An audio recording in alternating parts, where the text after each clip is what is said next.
उनसे मिलने जाए, उनके आंसू पूछना जाए, उन आदमी के वहां जाके घर पे अनैतिक रूप से उठा के लेके आते हैं और फिर कहते हैं कि मैंने कई पर्सनल रंजिश से राजपद का दुरुपयोग करते हुए, पर्सनल रंजिश रखते हुए इन्होंने एक वकील को, जो वकील का राइट बनता है अपने क्लाइंट के घर जाने का, उनको सांत्वना देने का, उनको लीगल राइट देने का, लेकिन इन्होंने पर्सनल देके और ये कहा कि मैं गांड में डंडा चढ़ा दूंगा।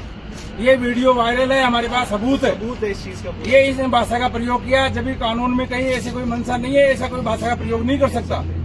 जो अनलीगल उठा के और इन राजपद का दुरुपयोग करते हुए इन्होंने पर्सनल हित रखते हुए, रंजिश रखते हुए इनको पुलिस कस्टडी में लिया है, जो गलत है। उसके लिए हम अभी थाने में आए, वहाँ से जो इनके पुलिस हिरासत में है उनसे मिलने के लिए सीआरपीसी में जो सेक्शन है उसके अंदर दरखास्त दे रहे हैं। उसके बाद मुलाकात करने के बाद एसएचओ के खिलाफ हम एफआईआर दर्ज कराएंगे और वो मांग करेंगे। और दूसरी, हम इनकी जो भाषा का प्रयोग किया है, जो वीडियो वायरल है, पूरे राजस्थान में हम एलईडी लगाएंगे और इन पुलिस महकमे को बताएंगे, प्रशासन को बताएंगे, पब्लिक को बताएंगे कि आदर्श थाना क्या होता है।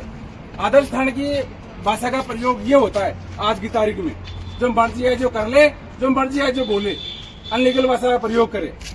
एक तरफ तो सरकार की मंशा रखती है कि मैं आदर्श थाना नियुक्त हो, आने वाले को आदर्श से बात करे, आदर्श से उससे पानी पिलाए, आदर्श से उसको बैठाए, और इनका ये रवैया है। जिस घर के अंदर एक आदमी की मौत हो गई, 4 आदमी घायल है, रात को 1 बजे उनके परिवारजन का टेलीफोन आया है और परिवारजन के रिक्वेस्ट के ऊपर यहाँ पर सुबह उनसे सांत्वना देने के लिए, लीगल राय देने के लिए, उनसे मिलने के लिए आया है।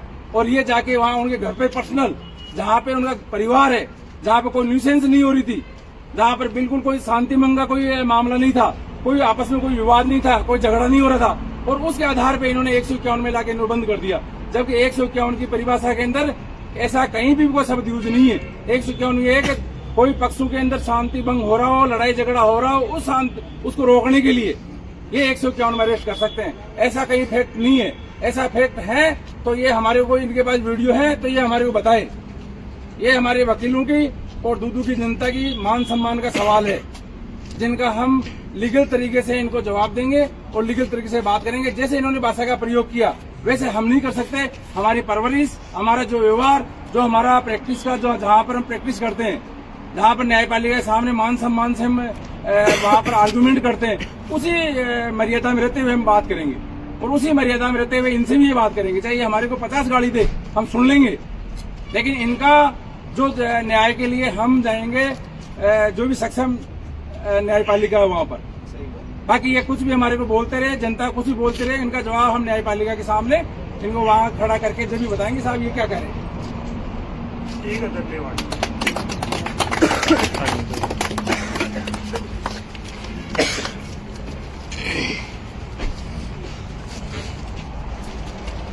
मेरे साइन करा दो।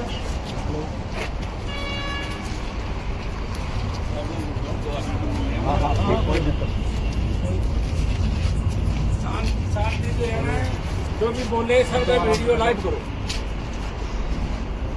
अपन चाहते हैं दूसरों में आदर्श थाना रहे और आदर्श थाने के जो पालना करने वाला एसएचओ रहे। यहाँ पे अपने को जो भाषा में जो जनता के झंडा चढ़ाने वाला आदमी, वो अपने को एसएचओ नहीं चाहिए। ऐसा अधिकारी अपने को दूदू में नहीं चाहिए, चाहे किसी भी जात पात है, किसी भी हो। 36 कौम के लिए हमारी जाति का नहीं था, हमारा रिश्तेदार नहीं था, गरीब एक दलित आदमी जो मौत हो गई, उसके लिए जनता खड़ी है। कल भी इन्होंने, जनता ने एक एक पत्थर चुन चुन के वहां से हटाने की कोशिश की थी और जनता की इतनी भीड़ इकट्ठी थी, तो वहां पर क्या वो जनता भी न्यूसेंस करने के लिए गई थी? क्या वो भी शांति भंग करने के लिए गई थी?